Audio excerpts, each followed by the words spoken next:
तुर्क इंटेलिजेंस का बड़ा कारनामा। बदनामे जमाना इसराइली तंजीम मुसाद का तुर्किया में पूरा नेटवर्क बेनकाब कर दिया।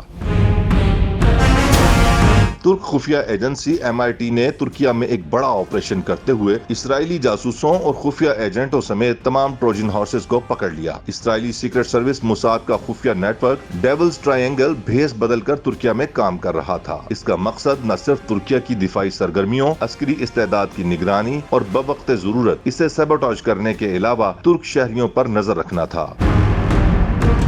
इस सिलसिले में इसराइली साइबर इंटेलिजेंस एक्सपर्ट्स की रहनुमाई में किसी भी फर्द के मोबाइल फोन्स और वेबसाइट्स वगैरह को हैक करके तमाम मालूमात हासिल की जा रही थीं। इसके अलावा इसराइली जासूसों का इस्तांबुल से ऑपरेट होने वाला नेटवर्क और हिजबुल्लाह के अहम लीडरान की दुरुस्त लोकेशन को इसराइल के साथ शेयर करने की कार्रवाइयों में भी मुलव्विस था। तुर्क नेशनल इंटेलिजेंस ऑर्गेनाइजेशन के मुताबिक तुर्किया में मुसाद के 9 नेटवर्क्स के कम से कम 56 जासूस काम कर रहे हैं।